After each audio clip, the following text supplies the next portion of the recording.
6 سن ہجری میں یہ حدیبیہ کا واقعہ پیش آیا تھا جی کہ نبی پاک صلی اللہ تعالیٰ علیہ وسلم نے پہلے تو ایک خواب دیکھا، ٹھیک ہے، اور اس خواب میں یہ دیکھا کہ آپ صحابہ کرام کے ساتھ مکہ مکرمہ گئے، عمرہ کیا، طواف کیا، اس کے بعد حلق کیا، تقصیر کی.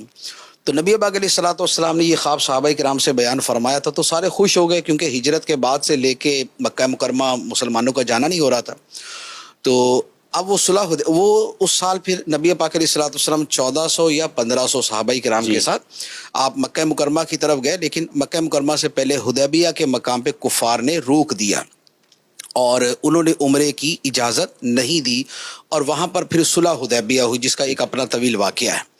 تو وہاں سے پھر نبی پاک علیہ الصلوۃ والسلام واپس آ گئے، اور اس کے بعد پھر 7 سن ہجری میں وہ جو پچھلے سال کا عمرہ تھا اس کی قضا کے لیے ٹھیک ہے، آپ دوبارہ جو ہے وہ تشریف لے گئے. اور اس میں آپ نے یہ فرمایا تھا کہ پچھلے سال جتنے لوگ میرے ساتھ گئے تھے وہ تمام کے تمام جو ہے وہ اس سال عمرہ قضا کے اندر میرے ساتھ ضرور جائیں. اچھا، تو جو چند ایک اس میں سے شہید ہو گئے یا کوئی وفات پا گئے صحابہ کرام وہ رہ گئے، باقی جملہ صحابہ کرام نے پھر شرکت کی. اور یہ میرا خیال ہے ہجرت کے بعد پہلا عمرہ تھا. جی یہ ہجرت وہ جو 6 سن ہجری میں کرنا تھا وہ بھی پہلے ہی تھا، تو وہ ہو نہیں سکا. تو اب اس کے بعد 7 سن ہجری کے اندر 7 سال بعد نبی پاک مکہ پاک آئے تو عمرۃ القضاء کے لیے آپ گئے، اور یہ تھا 7 سن ہجری کے اندر. پھر 8 سن ہجری میں فتح مکہ ہوئی. ٹھیک ہے، تو فتح مکہ کے موقع پہ نبی پاک علیہ الصلوۃ والسلام جو ہے وہ تشریف لے گئے، اور وہ چند دن کا جو ہے نا وہ جو سارا فتح کا اور دیگر معاملات تھے وہ کرنے کے بعد واپس آ گئے. اور 9 سن ہجری میں اب حج کس سال فرض ہوا اس کے بارے میں 2 قول ہیں. ایک قول تو یہ ہے کہ یہ 9 سن ہجری میں فرض ہوا، اور دوسرا یہ ہے کہ یہ 10 سن ہجری میں فرض ہوا. اب اس کے بارے میں بعض علماء یہ کہتے ہیں کہ اگر یہ 9 سن ہجری میں فرض ہوا تھا تو پھر نبی پاک علیہ الصلوۃ والسلام نے خود اس سال حج کیوں نہیں کیا؟ جبکہ حج کا حکم یہی ہے نا کہ جس سال فرض ہو جائے اسی سال کیا جائے. ٹھیک ہے، تو اس کا جواب یہ ہے کہ یہ حکم تو اس لیے ہے کہ اگر کوئی شخص تاخیر کرے گا اور اس کا انتقال ہو گیا تو پھر حج اس سے ادا ہی نہ ہوا تو گناہ گار ہوگا.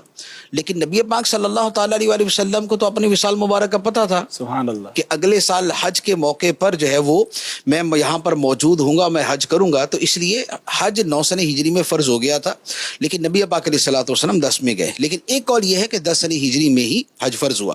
لیکن جو 9 سن ہجری کا حج تھا، مکہ مکرمہ تو فتح ہو چکا تھا، تو اب جو وہاں پر حج ہونا تھا وہ مسلمانوں کے زیر اہتمام، اور یہ پہلا حج تھا فرض ہونے کے اور بعد. یہ پہلا یعنی فرض ہونے کے بعد یا کم از کم مکہ مکرمہ فتح ہونے کے بعد. تو اب یہ ہوا کہ 9 سن ہجری میں نبی پاک علیہ الصلوۃ والسلام نے امیر حج کے طور پہ سیدنا صدیق اکبر رضی اللہ تعالی عنہ کو بھیجا، یعنی مسلمان ان کے ساتھ گئے. تو جو پہلے امیر حج ہیں وہ سیدنا صدیق اکبر رضی اللہ تعالی عنہ. سبحان اللہ. اور جب آپ چلے گئے تو اب پیچھے سے سورہ براءت نازل ہوئی. تو نبی پاک علیہ الصلوۃ والسلام نے پھر حضرت علی سے فرمایا کہ اب آپ جو ہے وہ پیچھے جاؤ اور جا کر وہاں پر سب کے درمیان میں مکہ مکرمہ میں جا کر یہ آیات پڑھ کے سنا. وہ 30 یا 35 آیات تھی. تو بیسیکلی اصل یہ تھا کہ 8 سن ہجری میں جو حج ہوا تھا نا یہ تھا مشرکین کے غلبے کے ساتھ، کہ ان کی اس وقت تک ان کا تسلط تھا. 9 سن ہجری میں مسلمانوں کی حکومت تھی وہاں پر، تو 8 والا تو ٹوٹل ان کے اس پہ ہوا، اور 9 والا جو ہے وہ صدیق اکبر رضی اللہ تعالیٰ عنہ کے زیر اہتمام ہوا. لیکن اس میں مشرکین نے بھی شرکت کی. جبکہ خانہ کعبہ کے بارے میں اللہ تعالیٰ کا یہ حکم نازل ہوا تھا، یا ایھا الذین آمنوا انما المشرکون نجس فلا یقربوا المسجد الحرام بعد عامہم ھذا، کہ اب مشرک جو ہے وہ اس سال کے بعد یعنی 9 سن ہجری کے بعد اب یہ دوبارہ مسجد حرام کے قریب نہیں آئیں گے، اب ان کو حج کی اجازت نہیں ہوگی. تو اب یہ جو احکام تھے چونکہ یہ بعد میں نازل ہوئے، اور یہ احکام تھے مشرکوں سے ہونے والے بہت سے معاہدوں کے اختتام کے بارے میں.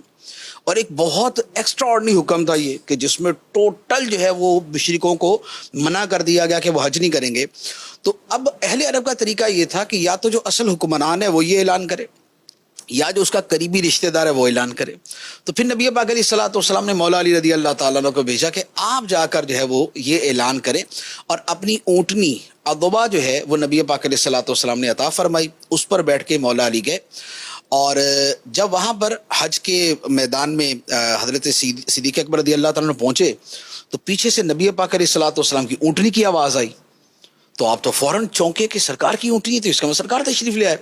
لیکن جب مڑ کے دیکھا تو پیچھے حضرت علی شیر خدا رضی اللہ تعالیٰ عنہ تھے. تو پھر انہوں نے بتایا کہ مجھے سرکار علیہ الصلوۃ والسلام نے اس اعلان کے لیے بھیجا. تو خطبہ حج جو ہے وہ حضرت صدیق اکبر رضی اللہ تعالیٰ عنہ نے دیا, اور وہ جو اعلان براعت تھا اور سورہ براعت کی جو آیات پڑھنی تھی وہ حضرت علی رضی اللہ تعالیٰ عنہ نے پڑھی. تو یہ تھا 9 سن ہجری کا حج.